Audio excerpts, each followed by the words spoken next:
Bonjour à toutes et à tous, je suis ravie de vous partager la revue du quotidien national.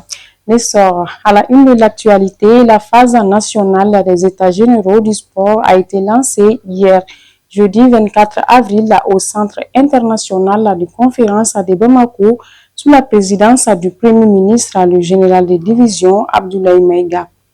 Pendant 2 jours, les participants discuteront notamment du cadre juridique, de la gouvernance des infrastructures sportives et du financement du sport, afin de proposer des solutions pour relever les défis du secteur au Mali.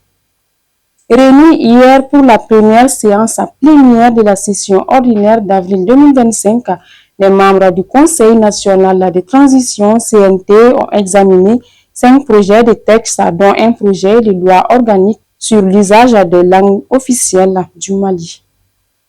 Avec l'essor des réseaux sociaux, de nombreux couples y exposent leurs relations. Certains pour officialiser leur union, d'autres pour affirmer leur complicité. Cependant, cette pratique soulève la question: est-ce une preuve d'amour ou un simple leurre motivé par la quête de validation sociale? Découvrez cette enquête sur nos plateformes numériques. Dans la nuit du 23 au 24 avril 2025, la force unifiée de la Confédération des États du Sahel, AES, a mené des frappes aériennes dans le secteur d'Inafarak, région de Kidal, ciblant les groupes armés terroristes en mouvement. Plus d'une dizaine de terroristes ont été neutralisés et leurs moyens de combat détruits, selon un communiqué de la DIRPA publié le jeudi 24 avril. La gouverneure de la région de Dioïla, Mme Mariam Koulibaly, figure désormais dans le club très sélect des femmes qui sont arrivées à PV le plafond de verre dans le corps des administrateurs civils. Elle a une conscience claire de l'année de la culture décrétée par le président de la transition et attend tout mettre en œuvre pour qu'à l'heure du bilan, la région n'ait aucun regret. La suite de cette interview est disponible sur notre site lessor.ml.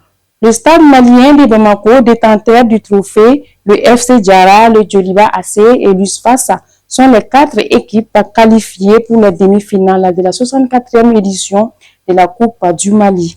Les stadistes ont décroché le premier ticket pour les demi en s'imposant sur la plus petite des marges face à Arsenal des talents sportifs ATS de Koro, mardi 22 avril 2025 au stade Mamadou Konaté 1-0 grâce à un penalty transformé par la Kouma à la 63e minute.